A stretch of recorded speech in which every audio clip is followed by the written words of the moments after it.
Welcome to the whirlpool of the unsolved, where the unsolved is questioned and dissected. I'm Frank, and today's episode we will be talking about the unsolved cases and mysteries of the Bennington Triangle, also known as the Long Trail. A few long trails in a huge area, a place for a person to get some fresh air, a walk, hunt, or just to see the sights of nature's beauty.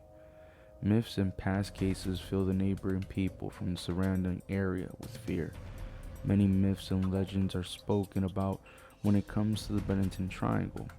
Sights of Bigfoot, possible aliens, but the true nature that brings fear is the real-life disappearance of those who walked the area and vanished.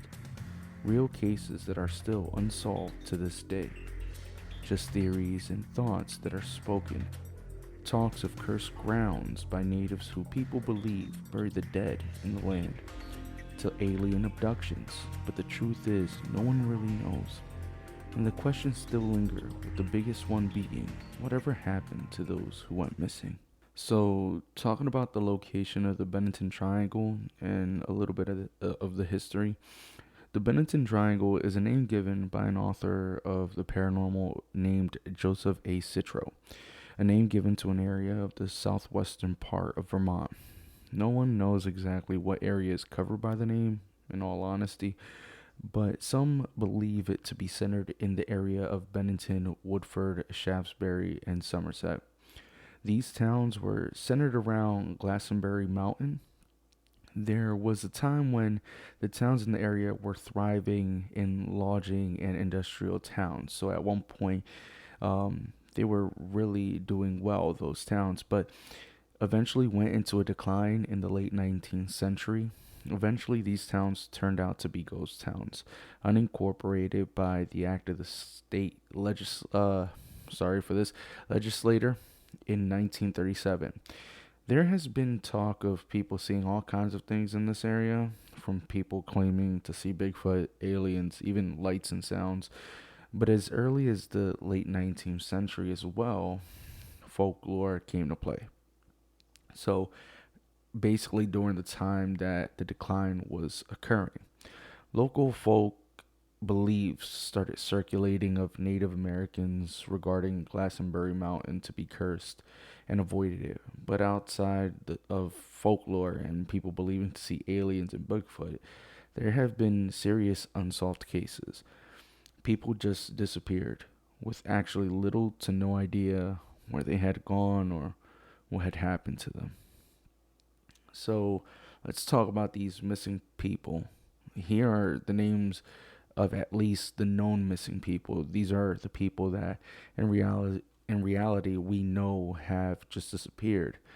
The reason why I say this is because some people believe that it is possible that other people may have gone missing in this area, which personally I believe it as well. Also, keep in mind that this area is mainly all forests. The people that we know for a fact that went missing were Mitty River in November of 1945, Paula Weldon, 1946, James Tedford, 1949, Paul Jeffson, 1950, Freda Langer, 1950. There was also believed to be a group of 3 hunters that went missing back in 1949, but after researching, there's almost no evidence to back up those claims. So we're going to break down basically when they went missing and how they went missing. Okay, so the first known to go missing was Mitty River, November 12th of 1945. Mitty River disappeared while he was out hunting. The hunter was 74 years old when he disappeared.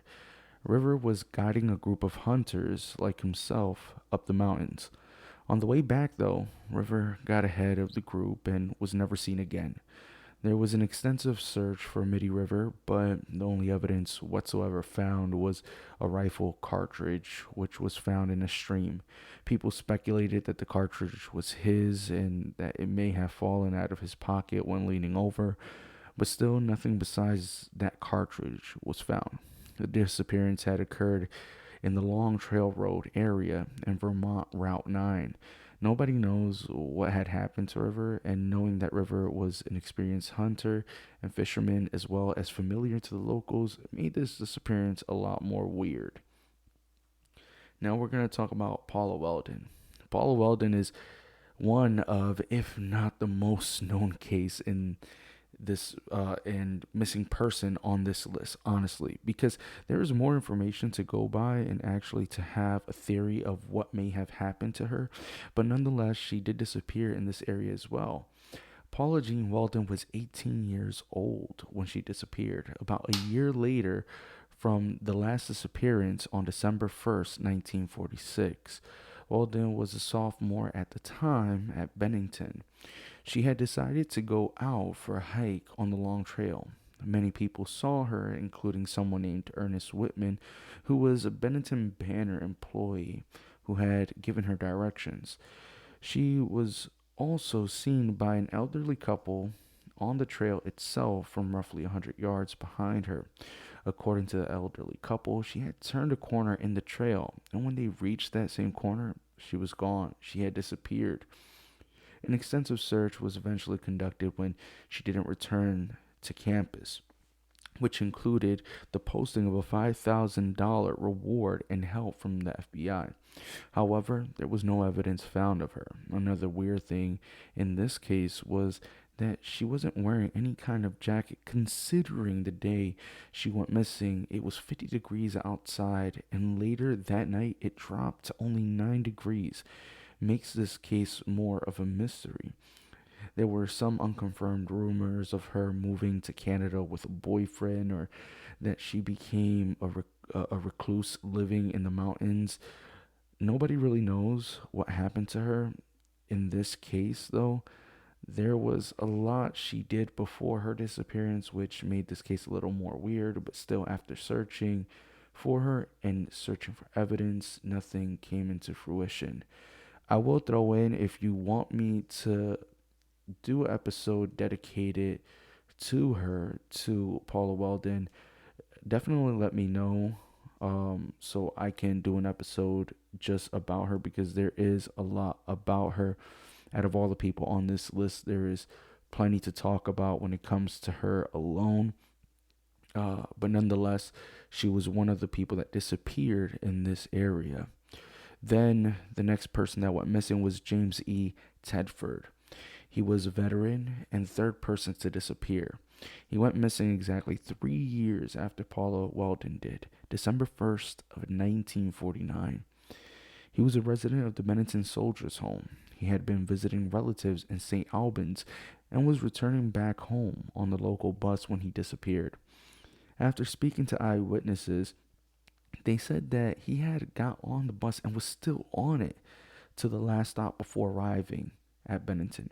At some point between Bennington and the last stop, he had disappeared. His belongings were still in the luggage rack in the bus, and an open bus timetable was laying on his seat.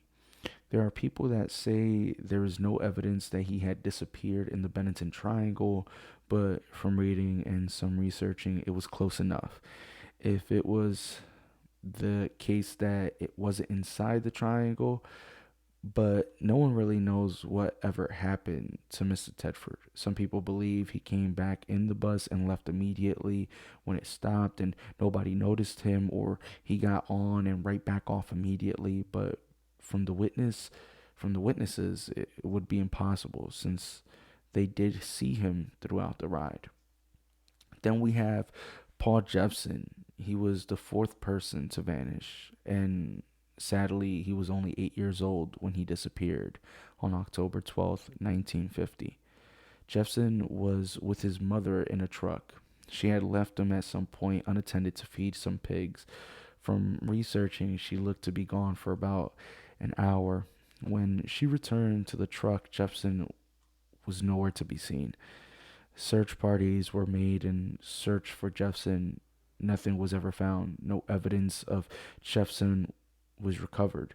The thing was, he was wearing a bright red jacket when he disappeared, which should have made him more visible. There are some stories of what may have happened to him, but according to one story, bloodhounds tracked his scent all the way to the local highway, where a local legend clearly believed to be where 4 years earlier Paula Weldon disappeared. And then we go to the last person that we know had disappeared, and this one is a little bit different than all the other disappearance. We have Freda Langer. Well, the last from what we know for sure. Her disappearance actually occurred only 16 days after Jeffson vanished, less than 2 weeks, which was on October 28th, 1950. Freda Langer was only 53 years old. The day she disappeared, her cousin Herbert Elsner and her left their family campsite near the Somerset Reservoir to go on a hike. During the hike, Langer had slipped and fell into a stream. She had told her cousin Elsner to wait where they were and that she would go back to the campsite and change clothes and then catch up with him. Elsner waited for her, and when she didn't return, he decided to head back to the campsite. When he got back to the campsite, there was no sign of her there. Nobody saw her return to the campsite, signaling that she never got back. The last time they saw her was when she had left off with Elsner. Over the next 2 weeks, 5 searches were conducted, which involved aircraft, helicopters, and up to 300 searchers. There was no trace of Langer during the search.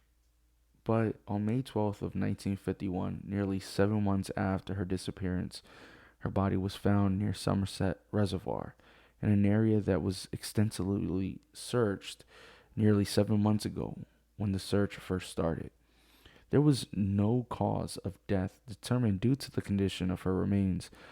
Langer was the last person known to disappear and the only body found of those who had disappeared in the area of the Bennington Triangle. There was never really any connection with the other cases that would tie all these cases together, besides the fact that they all had vanished. Now, my thoughts on all of this after reading and just looking into this case, it amazed me how many people just disappeared and nobody was actually found. Yes, the only body found was Langer's after nearly 7 months after she disappeared. But what happened to the other people that vanished? Are they dead as well? Out of all the people that disappeared, Paula Weldon's case is the one with more information to kind of lean on and kind of get what may have happened to her. But all the other cases are truly a mystery. Some people speculate that Paul eventually had just run off with a boyfriend or left the country and went into Canada. But honestly, that doesn't answer how she was able to do any of those things without wearing a coat or a jacket.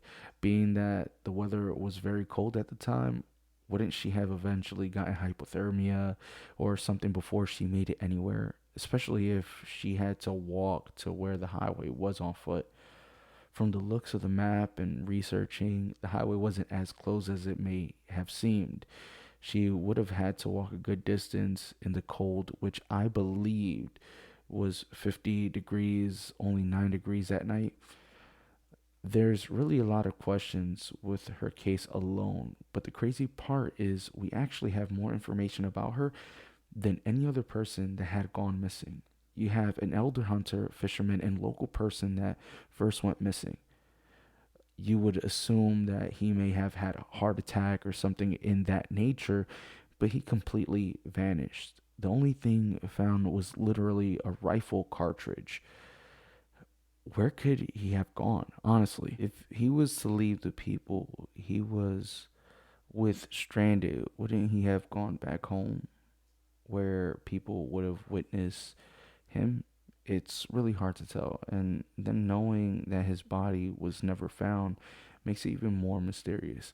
A man at that age, if he did pass away, I'm pretty sure a body would have been found during any search. Then you have Jeffson, which honestly aches my heart. A child of 8 years old that has his life ahead of him just vanishes. I know those times may have been different. That's why Jeffson's mother may have left him in the truck, but still, that's one thing that has bothered me when reading about his disappearance. I tried to find any information on how far she was when feeding the pigs. I couldn't really find anything about how far she was from him. All I know is that she was away from him for about an hour, which personally I feel like is a very long time to leave a child alone in a truck. He may have gotten bored and got out of the truck and got lost. May have walked all the way to where the highway was and didn't know how to get back and was possibly abducted. That's my personal thought on the thing. There are a few things that may have happened to this child. Honestly, the worst that I personally believe may have happened, and this is my honest personal belief, is his mother taking his life. We've seen this before in different cases where a parent takes a child's life. How she may have done it, or if she did it, I really don't know. But knowing that people have gone missing in that particular area and it being wooded, I don't think it would have been too hard for her to get away with killing her son. She could have possibly fed her son to the pigs, which I know is terrifying, but it is possible. Or even burying him deep in the woods and claiming that he vanished. When it comes to this child, anything could have happened. In fact, anything could have happened with anyone that had vanished in this area. Some believe that there was a serial killer possibly involved. It is possible, but normally serial killers have an MO and normally a specific type of people they kill. The people that have disappeared range in age, so it's hard for me, at least, to say that it was the work of a serial killer. But then again, it's hard for me to say it was Bigfoot or aliens either. I personally believe that bad things happened in this area with little to no evidence. It's hard to point the finger to one thing that may have happened because murder is hard to cry when in reality only one body was discovered. But yet, there was no cause of death for that specific body. It was harder during that time. Technology wasn't as advanced as it is now, but would it have made a difference? Honestly, these unsolved cases of these people missing is a hard one. Knowing that they were seen and then all of a sudden gone is almost hard to grasp. No body found or even a sign of where they have gone honestly makes this a major mystery. Some people believe the disappearance is the work of the paranormal. I believe bad things happened in a time that it was easy to get away with. I hope you enjoyed this episode of Whirlpool of the Unsolved. Check in next week for a new episode and make sure that you like the podcast and follow the social media pages: Instagram at Whirlpool of the Unsolved Podcast, Twitter at WO Unsolved Pod, and the Facebook page. Till next time.